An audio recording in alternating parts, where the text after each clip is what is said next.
নমস্কার বন্ধুরা, ইউটিউব চ্যানেলে আপনাদের সবাইকে স্বাগতম। আজকে আপনাদের সামনে যে বিষয়বস্তু নিয়ে আলোচনা করব তা হলো সাবধান হয়ে যান। সংসারে এই 3টি লক্ষণ দেখা দিলে মা লক্ষ্মী নিশ্চিত রূপে বিদায় নেবেন। এসো মা লক্ষ্মী বসো ঘরে, আমার ঘরে থাকো আলো করে। কথায় বলে সংসার সুখের হয় রমণীর গুণে। এই কথাটি যেমন আংশিক সত্য, তার পাশাপাশি এর থেকে বড় সত্য হলো সংসার শুধুমাত্র রমণীর গুণে সুখী হয়ে ওঠে না, সেখানে স্বামী স্ত্রী উভয়ের পারস্পরিক সহযোগিতার মাধ্যমে সংসার সুখের হয়ে ওঠে। কিন্তু মা লক্ষ্মীর আশীর্বাদ ছাড়া কখনোই কোনো সংসার সুখের ও সৌভাগ্যপূর্ণ হয়ে উঠতে পারে না। লক্ষ্মী হলেন আমাদের সংসারের সুখ, শান্তি ও সমৃদ্ধির অধিষ্ঠাত্রী দেবী। তার কৃপা না থাকলে কোনো সংসারের সুখ শান্তি বজায় থাকতে পারে না। যে সংসারে দেবী লক্ষ্মী বসবাস করে সে সংসার হয়ে ওঠে আনন্দের ও সুখের। আর যে সংসারের থেকে মা লক্ষ্মী মুখ ফিরিয়ে নেন বা মা লক্ষ্মী বিরাজ করেন না, সেই সংসার অভাব অনটনের মধ্য দিয়ে যায়। সেই সংসারে নেমে আসে ঘোর দুর্যোগ। যদি কোনো সংসারে এই 3টি ঘটনা ঘটে থাকে বা কোনো সংসারে এই 3টি লক্ষণ যদি ক্রমাগত দেখা যায়, তাহলে এই বিষয়টি সম্পূর্ণরূপে নিশ্চিত করে যে মা লক্ষ্মী সেই ঘর থেকে চলে যেতে চাইছে এবং সেই সংসারে অবশ্যম্ভাবী রূপে একটা ভয়ঙ্কর বিপর্যয় নেমে আসতে চলেছে। তাই মা লক্ষ্মীর কৃপা থেকে যদি আপনি বঞ্চিত হতে না চান, তাহলে এই 3টি লক্ষণ অতি অবশ্যই আপনাকে জানতেই হবে এবং তার প্রতিকার করার চেষ্টা করতে হবে। জেনে নিন 3টি বিষয় সম্পর্কে, যার ফলে মা লক্ষ্মী আপনার গৃহ থেকে বিদায় নিতে পারেন। প্রথম লক্ষণটি হলো, যদি কোনো সংসারে অন্যের অপমান হয়। অন্ন বলতে বোঝানো হয়েছে ভাত। যদি কোনো সংসারে ক্রমাগত বারংবার অন্যের অপমান হয়ে থাকে, অর্থাৎ অন্যের অনাদর হয়ে থাকে, সেই সংসার থেকে মা লক্ষ্মী অতি অবশ্যই চলে যাবেন। এখন যে প্রশ্নটি আসতে পারে সেটি হলো, অন্ন বা ভাতের অনাদর কি? কিভাবেই বা অপমান করা হয় অন্নকে? আমরা ক্ষুধা নিবৃত্তির জন্য ভাত রান্না করে থাকি। অনেক সময় দেখা যায় এই খাবার জেনে শুনে বা অজান্তে অপচয় হয়, অর্থাৎ আমাদের পরিবারের সকল সদস্যদের খাওয়া দাওয়া হয়ে যাওয়ার পর অনেক সময় হাঁড়িতে ভাত পড়ে থাকে।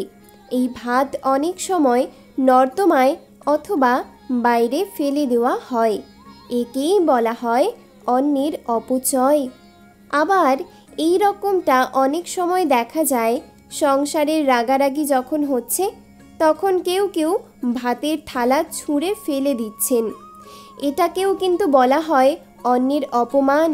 এই রকম ঘটনা যদি ক্রমাগত সংসারে ঘটে থাকে, তাহলে বুঝতে হবে দেবী লক্ষ্মী সেই সংসারে অত্যন্ত অপমানিত হয়েছে এবং খুব শীঘ্রই তিনি সেই সংসার পরিত্যাগ করতে চলেছেন এবং সেই সংসারে ভয়ানক দুর্ভোগ নেমে আসতে চলেছে।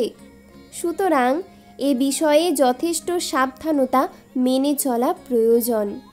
সর্বদা একটি জিনিস মাথায় রাখবেন যে আপনি রেগে যান অথবা যে কোনো কারণেই হোক অন্যের ওপর কোনো সময় রাগ দেখাবেন না। আমাদের খাওয়ার পর হাঁড়িতে অবশিষ্ট ভাত যদি রয়ে যায়, তাহলে সেই ভাতের যথোপযুক্ত ব্যবহার করতে হবে। সেই ভাত নর্দমায় না ফেলে বা বাইরে না ফেলে কোনো পশু পাখিকে বা কোনো গরিব দুঃখীকে খেতে দিন।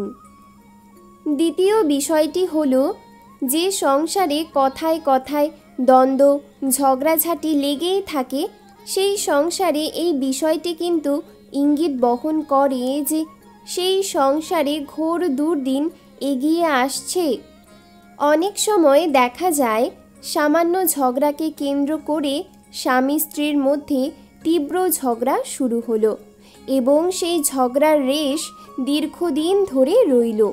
এরকমটা যদি কোনো সংসারে বারবার হতে থাকে, তাহলে বুঝতে হবে দেবী লক্ষ্মীর কৃপা সেই সংসার থেকে সরে যাচ্ছে। সংসারে থাকতে হলে ছোটোখাটো ঝামেলা হয়েই থাকে, কিন্তু তা যদি প্রতিনিয়ত হয়ে থাকে, তাহলে বুঝতে হবে দেবী লক্ষ্মী সেই সংসার থেকে বিদায় নিয়েছে। সুতরাং যখনই এই বিষয়টি দেখা দিচ্ছে, তখনই সাবধান হতে হবে।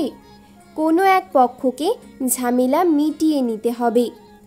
এই ঝগড়াঝাটি ঝামেলা এগুলো যদি মিটিয়ে নেওয়া না হয়, তাহলে সেই সংসারে ঘোর দুর্ভোগ নেমে আসে।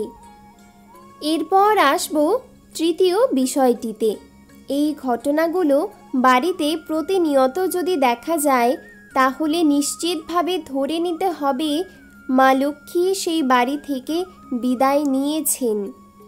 বাড়ির বয়স্ক কোনো ব্যক্তিকে যদি ক্রমাগত অবজ্ঞা বা অপমান করা হয়ে থাকে, তাহলে নিশ্চিত রূপে সেই গৃহ থেকে মা লক্ষ্মী বিদায় নেবেনই নেবেন।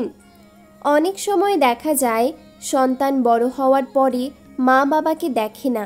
এটা তারা ভুলে যায় তারাও এক সময় বৃদ্ধ বৃদ্ধা হবে, তারাও একদিন সেই জায়গায় গিয়ে পৌঁছবে। তারা আজ যা করছে তার প্রতিফল একদিন নিশ্চিত রূপে পাবে, কারণ তারা যা করছে তাদের দেখে তাদের সন্তানরা তাই শিখছে। তাই তাদের ওরকম বয়স্ক অবস্থাতে তাদের সন্তানরা তাদের সাথেও ওরকম আচরণ করবে। তাই কোনো সংসারে যদি বাড়ির বয়স্ক বা বড়দেরকে অসম্মান অবজ্ঞা করা হয়, তাহলে সেই সংসার থেকে মা লক্ষ্মী বিদায় নেবেনই নেবেন। আপনার আশেপাশে এই তিনটি ঘটনা আপনারা হয়তো প্রায় লক্ষ্য করেন। দেখবেন খুব শীঘ্রই সেই সংসার থেকে মা লক্ষ্মী বিদায় নিতে চলেছেন। আর যদি আপনার ক্ষেত্রে এই তিনটি ঘটনার মধ্যে কোনো ঘটনা ঘটে থাকে, তাহলে এখন থেকেই সাবধান হয়ে যান। আশা করি ভিডিওটি দেখে আপনারা সমৃদ্ধ হয়েছেন। ভালো থাকুন, সুস্থ থাকুন। ধন্যবাদ।